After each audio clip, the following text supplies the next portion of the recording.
소장님은 IMF가 오기 전에도 굉장히 경고를 많이 하셨고 실제로 IMF가 오기 전에 예측도 하셨던 분이시니까 요즘 너무 많이 보이는 단어들이 경제 위기, 경기 침체 뭐 이런 얘기들이 굉장히 많이 들리는데요. 그때 소장님께서 보셨던 IMF 전과 지금 상황이 어떤지 한번 비교를 해주실 수 있을까요? 경제 위기의 성격은 완전히 달라요. 완전히 다른. 네. 당시는 이제 정책 당국이 어떻게 대응해야 하는지 거기에 대한 준비가 안 돼 있었어요. 근데 지금은 그 과정에서 경제 위기를 대응하는 이 정책 수단들을 많이 확보한 것 같아요. 그래서 어느 정도는 지금 경제 위기에 대해서 대응을 해오고 있는데 이게 자꾸 대중적이에요. 이게 오히려 더 문제를 일으키는 거 아닌가. 이게 이제 차이점을 먼저 말씀드리자면 1997년 말에 터졌던 것은 전형적인 외환위기예요. 외환위기. 예, 외환보유고가 고갈되어서 터진 외환위기였거든요. 외환보유고가 고갈되면 우리가 주로 수입에 의존하고 있는 자원들, 그 에너지 자원이나 식량 자원 이런 자원들, 공업용 자원 포함해서요. 이런 거 일체 수입해 올 수 없게 돼요. 그래서 국가가 파탄이 나는 거죠.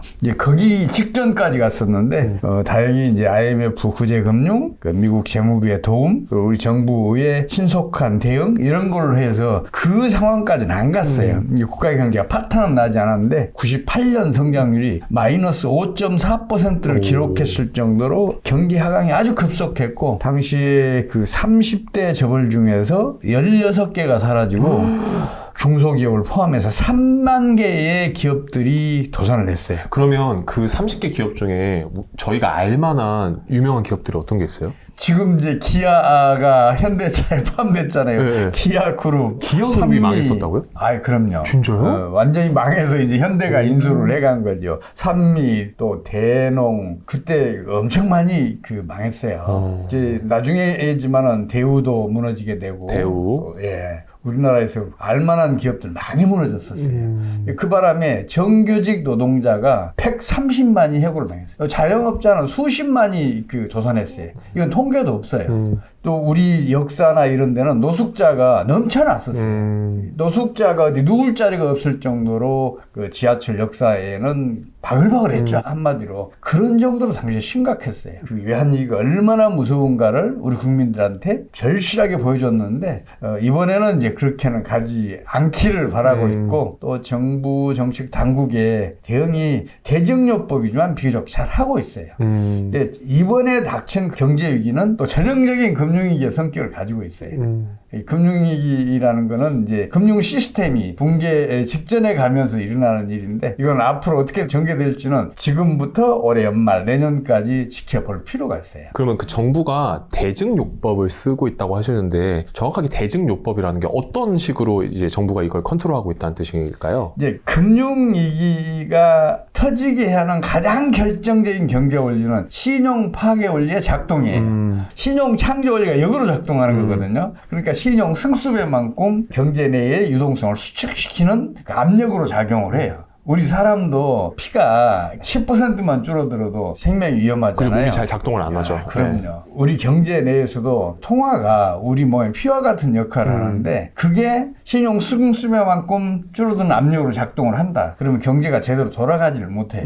그래서 경기가 급속하게 후퇴해요. 사실은 우리나라는 지난해 3, 4분기에 금융위기를 겪었어요. 근데 그게 워낙이 기간이 짧았고 또 경기 하강의 깊이가 얕았어요. 그러니까 지난해 1분기, 2분기에 플러스 2%대 후반 성장을 하다가 3분기에 이게 갑자기 반토막이 나요. 그래서 1.3%를 기록하고 4분기에는 이게 마이너스 1.6%를 기록을 해요.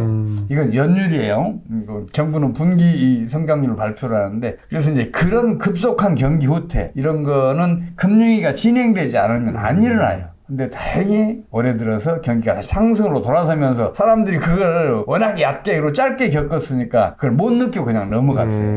근데 그렇다고 해서 금리가 완전히 잠재워졌냐? 그건 아니에요. 지금도 신용 파괴 원리는 물밑에서 작동 중이에요. 자꾸만 통화량을 축소시키는 압력으로 작용을 하고 있어요. 물론 정부가 신속하게 대응을 잘하고 있어서 금융위기가 우리나라에서는 터지지 않을 것이라 저는 믿고 있어요. 근데 문제는 뭐냐면 지금 미국과 중국이 지금 아주 심각해요. 미국은 올해 3분기 성장률이 무려 4.9%예요. 오, 엄청 성장을 많이 했네요. 그럼요. 네. 2% 성장하다 갑자기 2배 이상 성장을 했으니까 경기가 급상승했는데 이거는 그 촛불이 꺼질 때는 갑자기 확 밝아져요. 그런 현상이 아닌가. 그래서 우려하고 있어요. 마지막 불꽃이 아닌가. 마지막 부분 나는 아닌가 그런 생각을 하고 있고 중국은 미국보다 심각해요. 다만 중국은 강력한 통제 경제 체제랑 이게 밖으로 드러나지 않았고 통계 조작을 통해서 자꾸만 숨기고 있어요. 그렇지만 실제로는 엄청 심각해요. 미국이든 중국이든 혹은 다른 나라에서든 금융위기가 터지면 이게 금방 전 세계로 전염이 되거든요. 금융위기는 그런 전염성이 굉장히 뛰어나요. 그래서 그게 전 세계로 전염되면 우리 경제에 덮쳐올 수도 있다. 우리 경제도 정부가 아무리 대응을 잘 하더라도 어쩔 수 없이 심각한 경기 침체에 빠져들 수 있겠다라는 생각을 갖고 자꾸만 그걸 제가 경각심을 이렇게 불러일으키고 있는 중이죠. 그러면 미국의 경제 성장률이 만약에 떨어지고 미국에서 뭔가 위기가 발생해서 우리나라에 영향을 끼친다고 하셨는데 어떤 영향들이 좀 올 수 있는지를 알려주실 수 있을까요? 통화라는 것은 스스로 신용을 창조를 해요. 금융기관에 우리가 저축을 하면 금융기관들은 그걸 또 대출이나 투자를 빌려주니까. 해주잖아요. 그러면 이제 시중에 풀리잖아요. 그쵸. 그게 이제 유통이 되는데 다시 또 저축의 형태로 금융기관에 돌아가잖아요. 이제 그게 계속해서 반복을 해요. 그러면서 통화의 역할을 하는 이를테면 뭐 신용카드도 있고 체크카드도 있고 또 예금 증서도 있고 투자 증서도 있고 이런 것들이 이제 경제에 남겨지게 되는데 이런 것들이 통화의 역할을 해요. 그래서 흔히 준통화라 그래요. 그렇게 해서 경제 내에 신용을 창조해 가면서 경제 내에 한국은행이 발행한 통화량보다 훨씬 더 큰 규모의 통화가 유통이 되게 되는데 그 불어난 비율을 신용 승수라 그래요. 근데 이거 순환 과정에서 어느 한쪽에선가 이게 깨지게 되면 이제 거기서는 반대로 신용 파괴 원리가 작동을 해요. 신용 창조 원리가 작동한다면 당연히 신용 파괴 원리도 작동할 수가 있죠. 예를 들어서 어느 금융기관이 파산했어요. 그 파산을 하게 되면 그 금융기관이 보유하고 있는 이제 금융 자산들이 일시적으로라도 묶이잖아요. 그쵸. 그러면 그게 이제 경제에서 안 돌잖아요. 그렇게 되면 경제 내에 있는 유동량을 이제 축소시키게 되고 그 유동성이 축소가 되면 그 아까 말씀드렸던 그 신용 창조의 역과정이 벌어지게 되는 거예요. 파괴 과정이. 네. 그래서 신용 승수배만큼 통화량을 축소시키는 그런 일이 벌어져요. 그럼 우리 몸의 피가 갑자기 신용 승수배만큼 줄어들었다고 생각을 해봐요. 그러면 정상적인 활동을 할 수 없을 뿐만 아니라 자칫 목숨을 잃을 수도 있어요. 경기도 급속하게 후퇴하고 또한 이제 국가 경제도 파탄에 직면하는 수가 있어요. 좀 쉽게 설명을 해보자면 미국이라는 곳에서 금융위기가 터졌다. 그러면 이제 소위 말해서 바깥 날씨가 너무 갑자기 영하도로 확 떨어져서 우리 몸에 있는 혈관 중에 어디가 막혀서 맞습니다. 피가 맞습니다. 안 돌게 되면 우리가 죽는 것처럼 미국이라는 나라에서 너무 심한 찬바람이 불어오면 우리 몸의 혈관에 있는 어디가 막혀서 그게 문제가 돼서 죽을 수도 있다. 즉 금융위기가 그런 식으로 올 수 있다. 이런 말씀이신 거죠? 그럼요. 지금 적절한 비유를 하셨는데 세계 경제도 통화 유통이 되고 있잖아요. 이게 이제 주로 이제 기축 통화라 그래서 달러로 주로 이제 그렇죠. 많이 예. 유통이 되고 있어요. 근데 미국 경제에서 이 신용이 수축이 되면 세계 경제에 유통되던 그 유동성이 축소시키는 그 역할을 하게 돼요. 그러면 신용 파괴 원리가 세계 경제에서 작용을 하기 시작을 해요.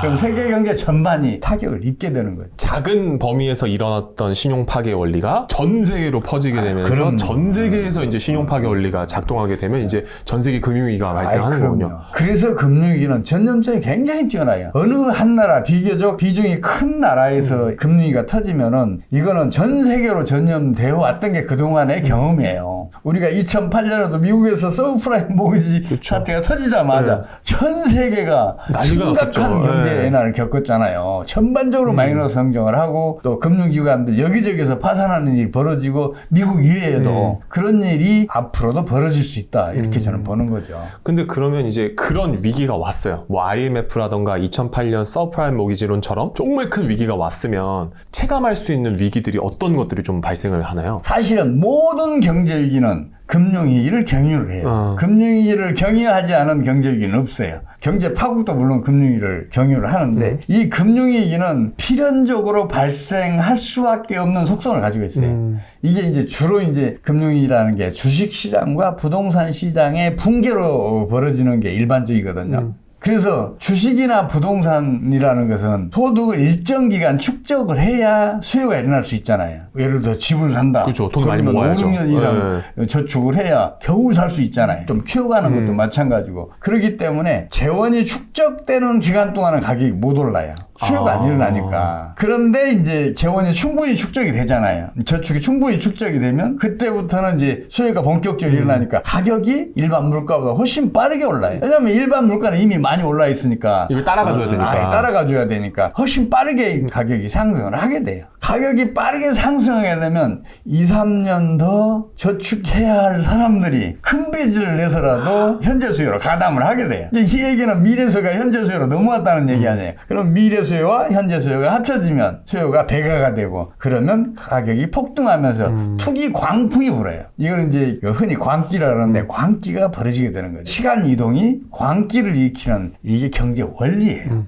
근데 이렇게 가격이 폭등한 거는 이게 지속 가능성이 없어요. 왜냐면 미래 수요가 시간 이동을 해왔잖아요. 끌어당겨 온 거니까. 그러면 어느 시점에 가면 수요가 사라진 그때가 와요. 그러면 가격은 주춤주춤 하락하기 시작해요. 그러면 이제 큰 빚을 내서 집을 산 사람들은 당황하기 시작하고 못 버티는구나. 이제 공황 상태로 빠져들게 되는 거죠.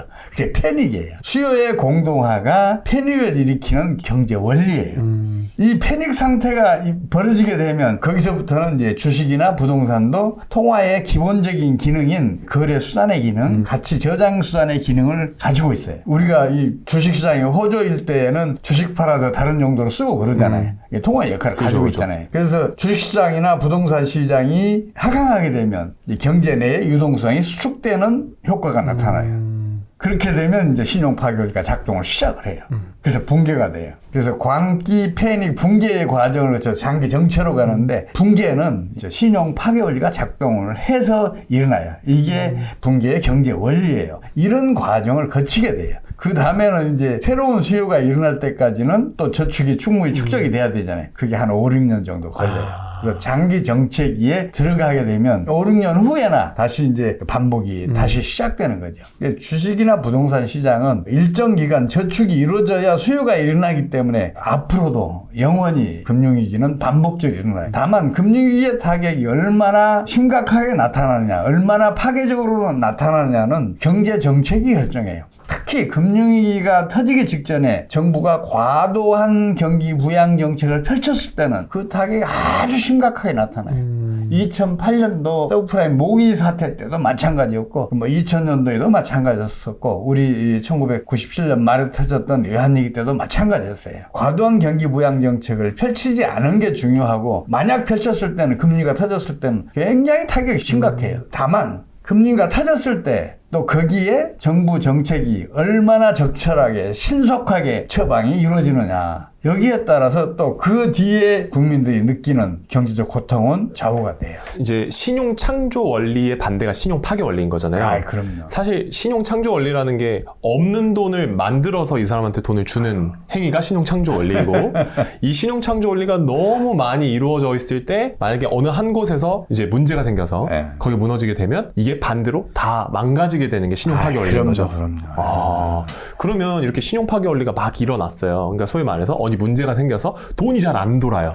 그러면 직장인들, 그냥 일반적인 개인들은 사례 와닿게는 어떤 것들을 막 겪어요? 뭐 예를 들면 뭐 해고라던가 뭐 파산이라던가 이런 것들을 겪을 수 있는 건가요? 가장 먼저는 금융기관에서부터 파산 사태나 파산 위기에 처하는 일들이 벌어지기 시작을 해요. 그리고 금융기관이 제대로 돌아가지 못하면 일반 기업도 안 되죠. 그러면요, 부도 위기에 몰리거나 아니면 파산하게 돼요. 그렇게 되면 근무하는 직원들도 마찬가지로 해고당하고 해고당하는 일이 많이 생기게 되는 거죠. 우리 외환위기 때 정규직 근로자 130만 명이 해고를 당했다니까요. 그런 일이 벌어질 수도 있어요. 그래서 금융위기는 대단히 위험한 거예요. IMF를 지금 제 입장에서 그냥 생각을 해보면 빚, 부채 이런 단어가 좀 떠오르거든요. 그러니까 엄청나게 많은 빚과 부채 때문에 문제가 생겼다라고만 알고 있는데 사실 지금도 대출 받는 사람 엄청 많다 그러고 뭐 가계대출 뭐 역대급 최고다 뭐 이렇게 얘기들이 많이 나오는데 이 조만간 빚 때문에 문제 생기는 거 아닌가요? 그건 아니에요. 일단 1997년 외환위기가 왜 터졌는지를 제가 말씀드릴게요. 1993년도에 한국은행이 통화를 화폐를 무려 42%를 증가를 시켜요. 갑자기. 그러니까 예년에 서너 배 증가율이에요. 통화를 많이 증가를 시키면 경기가 활성화된다고 믿고 그걸 했었는데 물론 당연히 경기는 상승을 했죠. 활성화됐겠죠. 경기가 상승을 했는데 통화를 계속해서 그만큼씩 증가시킬 수가 없으니까 성장률이 다시 떨어지기 시작하니까 1995년도에는 1996년도 예산을 무려 43%를 증가를 시켜요. 또 떨어지기 시작하니까. 경기 하강하니까 다시 이제 끌어올리기 위해서. 당연히 경기 과열이 일어나죠. 경기 과열이 일어나면 물가 불안이 먼저 일어나야 되는데 당시에는 세계화, 국제화 이런 걸 내세워서 수입을 대폭 자유화를 시켜요. 그러니까 외국에서 값싼 제품들이 들어오니까 이제 물가는 안정이 됐어요. 근데 문제는 경기 과열이 일어나면 두 가지 현상이 일어나는데 하나는 물가 불안, 하나는 국제 수지 악화인데 국제 수지가 악화되는 건 막아내지 못했어요. 실제로 외환위기 직전 4년 동안의 누적 적자액이 90년대 중반에 우리 외환보기 2배예요. 당연히 외환보기로 고갈되죠. 외환보기 고갈되면 어떻게 돼요? 경제가 제대로 돌아갈 수가 없게 돼요. 그렇게 해서 우리가 겪은 게 단군이로 최대 난리라는 환란이라고 그랬었어요. 그걸 겪게 된 거예요. 부채 때문에 그런 일이 벌어진 게 아니란 말이에요. 물론 화폐를 증발한 책임 그리고 재정을 갑자기 그렇게 43% 예년에 서너 배나 증가시킨 이 책임을 면하는 데는 부채 때문에 외환위기가 터졌어. 책임 전가하는데 아주 좋아요. 그래서 외환위기 수습 과정에서 외환위기 원인에 대해서 여러 논란이 있었는데 금방 말씀드렸듯이 아주 명쾌하잖아요. 뒤로 돌아가 보면 그걸 싹 덮고 부채 때문이다. 그러면서 이제 가계부채 문제를 전면에 내세우기 시작해요. 근데 문제는 뭐냐면 2002년도부터 가계부채가 국가적 이슈, 사회적 이슈로 등장을 했는데 당시에 우리나라 가계부채의 대 GDP 비율은 40%간 넘었을 때 지금 얼마인지 아세요? 2022년 말 지난해 말 기준으로 86.4%예요. 그동안 2배가 증가했잖아요. 40%였을 때 가계부채 때문에 나라 망한다 그랬는데 2배 증가할 동안 어떤 일이 있었어요? 안 망했네요. 안 망했죠. 가계부채가 나라 경제 망치는 일은 안 벌이네요. 그렇잖아요. 근데 더 재밌는 건 뭐냐면 가계부채 비율이 높은 나라일수록 성장률도 높고 소득 수준도 높고 경제도 안정적이에요.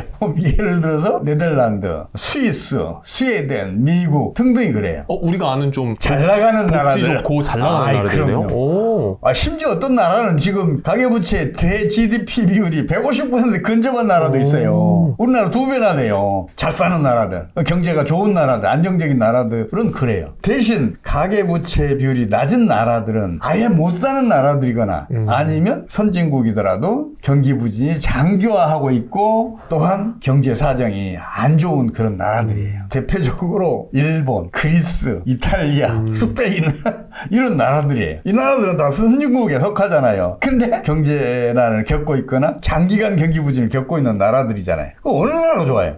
스웨덴, 네덜란드. 그럼요. 가계부채 비율이 높은 나라들이. 왜 그렇겠어요? 경제라는 것은 어느 한 면만 보면 반드시 오판을 해요. 예를 들어서 수요가 증가하고 있어요. 그럼 가격이 오를 것 같죠. 근데 공급이 더 많이 증가했어. 그럼 어떻게 돼요? 가격은 내려가겠죠. 네. 수요를 봤으면 반드시 공급을 봐야 돼요. 양면을 봐야 된다. 그럼요.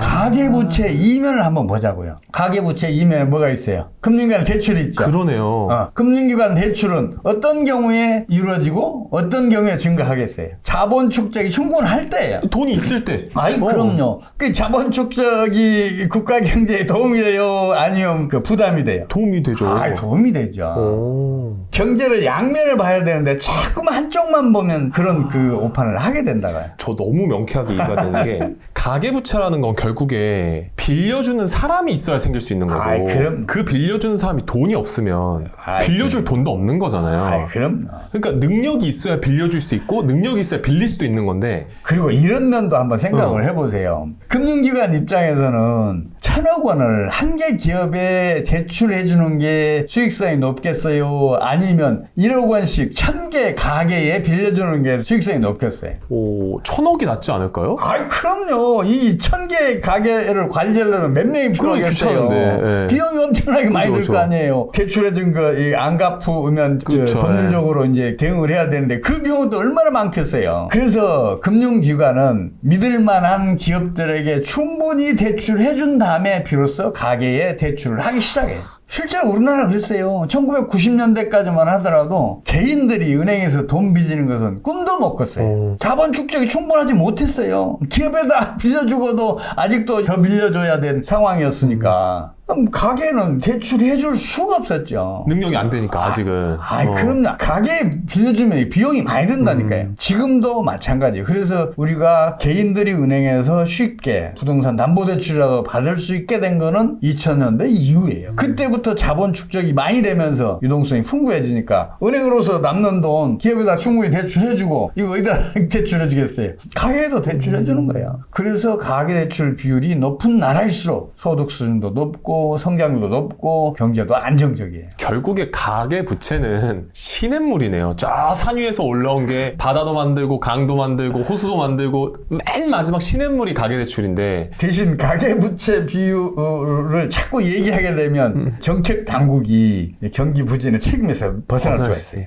지금 우리 경제가 2000년대 후반 이후로 지금 초장기 부진의 늪에 빠져 있잖아요. 이제 성장률이 기껏해서 3%도 못 넘고 있는 상황이니까 그 책임 누가 져야 돼? 정책 당국이 져야 될 거 아니에요. 경기를 살려낼 책임이라도 정책 당국이 가지고 있잖아요. 못 살려낸 책임이라도 져야 될 거 아니에요. 근데 누구도 책임 안 져요. 왜냐하면 자꾸만 다른 원인들 때문에 우리 경제가 나쁘다는 이야기를 자꾸 해줘요. 가계부채 비율 때문이다. 혹은 고령화, 저출산 때문이라는 이야기를 해요. 고령화, 저출산 문제 때문에 경제가 나빠진다는 것 얘기를 하는 사람들처럼 무책임한 사람들이요. 그건 너무를 하고 있는 장애지 그냥 그게 앞에 좌절하고 있는 장애가 아니에요. 실제로 그런 장애를 아주 성공적으로 넘은 나라가 있어요. 그 몇 나라들이 있는데 그중에 대표적으로 아일랜드 같은 경우에는 1980년대까지만 하더라도 유럽의 병자라는 소리를 들 정도로 경제가 소득 수준도 낮았고 성장도 낮았어요. 고용 기회가 없었어요. 그러니까 젊은 사람들 중심으로 일자를 찾아서 해외로 이민을 떠났어요. 그래서 아일랜드 인구수가 거의 반토막이 났어요. 1980년대에 740만에서 370만 수준까지 떨어졌어요. 근데 놀랍게도 1990년대부터 고도 성장을 해나가요. 물론 2008년 이후에는 심각한 경제난을 겪긴 해요. 미국의 파생금융상품에 과도하게 투자를 했던 아일랜드 은행들이 파산지기에 놓이면서 금융위기가 아주 심각하게 진행되면서 경기가 급속하게 하락하고 소득 수준도 거의 3분의 1 수준으로 떨어지고 뭐 그런 적이 있었는데 또 거기서 다시 도약을 시작해서 지금은 1인당 국민소득이 10만 달러를 넘어섰어요. 세계에서 가장 잘 사는 나라로 지금 평가를 받고 있단 말이에요. 아니 그런 나라가 있으면 그런 나라 정책이 어떻게 성공했는지를 연구해야 될 거 아니에요. 우리나라 같은 경우에는 경기 부진의 책임이 고령화 저출산에 있다 혹은 가계부채에 있다. 그러니까 이거 먼저 해결해야 된다고 엉뚱한 생각을 하면서 말도 안 되는 정책들을 펼치는 바람에 그 성공할 정책을 찾으려는 노력조차 사라져버렸어요. 그래서 지금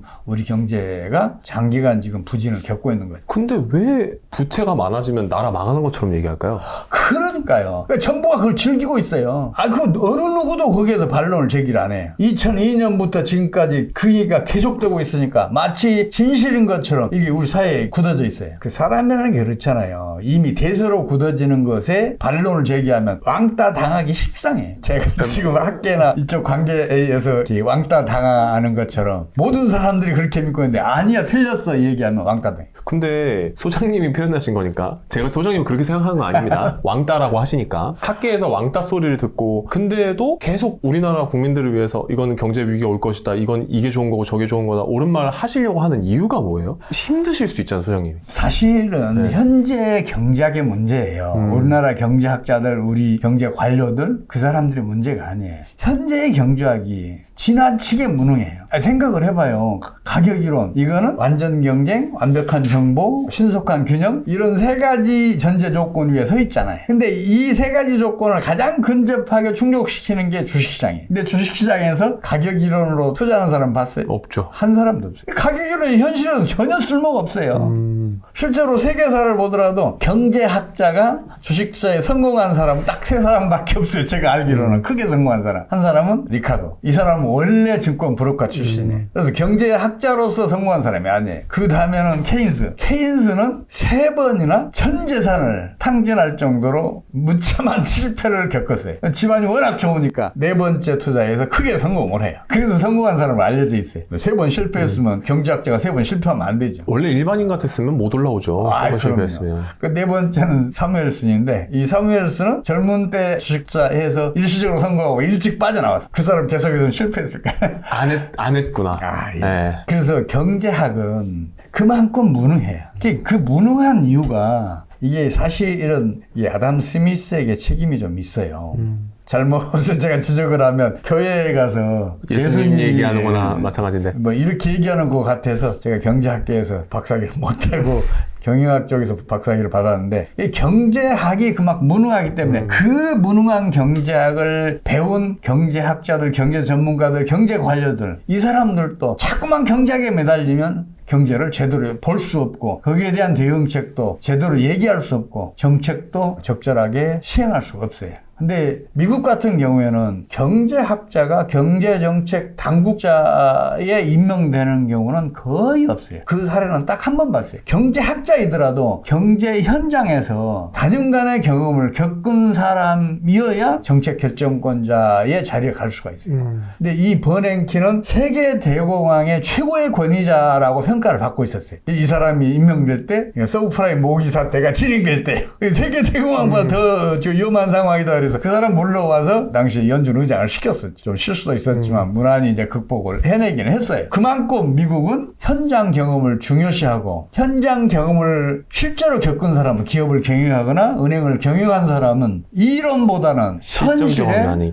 자기가 맞닥뜨리는 현실을 훨씬 중요하게 여겨요. 그래서 과거에 어떤 일이 벌어졌는지 그 과거에 어떤 일이 벌어졌을 때 어떤 정책을 펼쳤는지 이걸 훨씬 더 중요하게 여겨요. 경제학적인 처방을 중요하게 여기는 게 아니라. 그래서 미국은 선진국 중에서도 경제가 가장 좋은 편에 속한 이유가 바로 거기에 있다고 저는 봐요. 우리나라 경제 전문가들, 경제학자들, 경제 관료들도 지금은 경제학적인 관점에서 좀 벗어나서 현실적인 노력을 좀 기울여야 돼요. 특히 경제 병리학의 임상 사례를 연구를 해야 경제를 올바르게 진단해내고 또한 예측해낼 수 있어요. 아버지가 돌아가시면서 기존에 살던 집에서 이사를 해야 되는 상황이 있었어요. 근데 어머님도 저도 이제 부동산에 대해서 잘 아는 게 없었고 알고 있는 한에서 아름아름해서 이사를 가게 됐는데 옆에서 그 어머님이 거래하시는 걸 지켜봤을 때 되게 큰 돈이 오고 가는데 우리가 아는 게 너무 없는 상태에서 그런 거래를 하게 되는 거를 경험하고 아, 내가 이대로는 안 되겠다 싶어서 살면서 부동산에 대해서는 조금 알고 있어야겠다라는 생각이 들어서 2016년도에 이제 월부에 처음 가입해서 너바나님께 부동산 투자를 배워서 매년 한 채 이상씩 투자를 해오고 있는 월급쟁이 투자자입니다. 자산은 30억 이상 정도 규모가 되고요. 노후 준비는 완료된 상태고 은퇴를 준비하고 있는 상황입니다.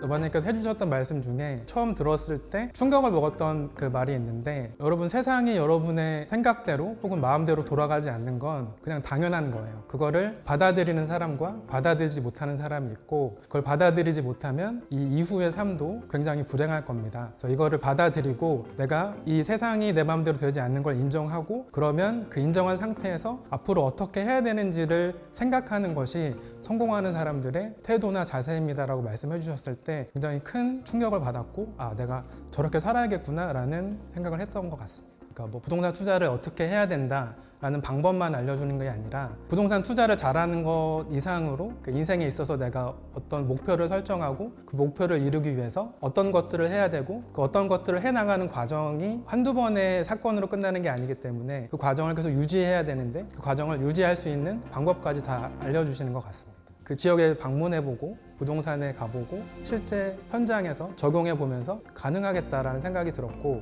내가 배운 거를 소액으로 투자해볼 수 있는 기회가 있어서 그때 소액으로 투자를 해봤는데 당시에 운 좋게도 그 성과가 굉장히 좋았어서 너바나님의 이 투자 방식에 대해서 좀 확신을 갖게 된 계기였던 것 같습니다. 사람마다 다 각자가 추구하는 꿈이 있고 목표가 다르기 때문에 그냥 똑같이 살아도 상관없다고 하면 그건 괜찮다고 생각합니다. 다만 이제 내가 노후 준비를 남들보다 빨리 마치고 싶다 싶다라거나 경제적 자유를 달성하고 싶다라고 하면 그냥 앉아서 책을 본다거나 유튜브만 본다고 해서 인생이 달라지는 않기 때문에 뭔가 용기를 내고 내가 그에 합당한 대가를 치르면서 새로운 거를 도전해 봐야 되는 게 아닌가라는 생각이 들고, 그런 측면에 있어서 강의를 듣는다는 거는 단순히 부동산 투자만 배운다기보다는 뭔가 내가 새로운 관점을 배우고 세상을 바라보는 태도를 배울 수 있는 계기이기 때문에 용기 내서 한번 들어보셔도 나쁘지 않을 것 같습니다.